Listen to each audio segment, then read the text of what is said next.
بسم اللہ الرحمن الرحیم نحمدہ ونصلی علی رسولہ الکریم۔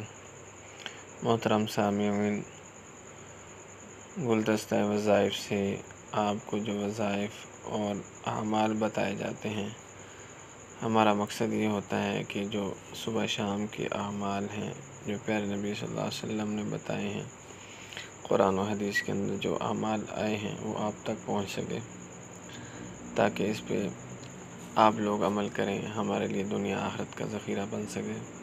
اسی طرح جو ہے صدقہ جاریہ ہو، اس میں آپ بھی کوشش کریں ان اعمال کو دوسروں تک پہنچائیں۔ ہمارے چینل پر نئے ہیں تو ہمارے چینل کو سبسکرائب، شیئر اور لائک کریں۔ جزاکم اللہ خیر۔ آج کا جو عمل آپ سے میں شیئر کرنے لگا ہوں، وہ عمل پیارے نبی صلی اللہ علیہ وسلم نے بتایا ہے۔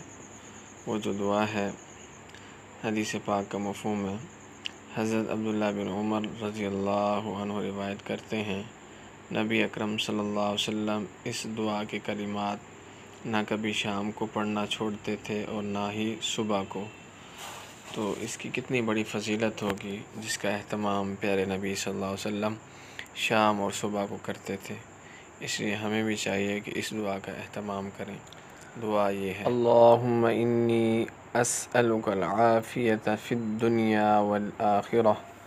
اللہم انی اسألک العفو والعافیۃ فی دینی ودنیای واہلی ومالی۔ اللہم استر عوراتی وآمن روعاتی۔ اللہم احفظنی من بین یدی ومن خلفی وعن یمینی وعن شمالی ومن فوقی وأعوذ بعظمتک ان اغتال من تحتی۔ دوبارہ پڑھتا ہوں۔ اللہم انی اسألک العافیۃ فی الدنیا والآخرہ۔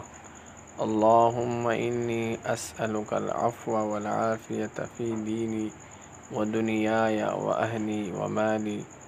اللہم استر عوراتی وآمن روعاتی۔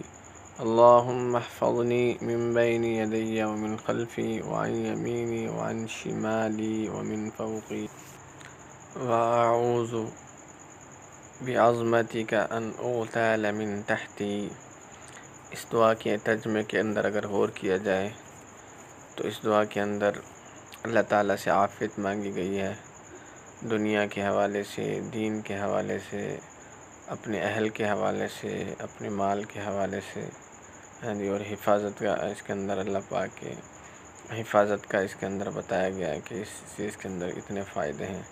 اہتمام کیجئے، دنیا آخرت میں کامیابی پائیے۔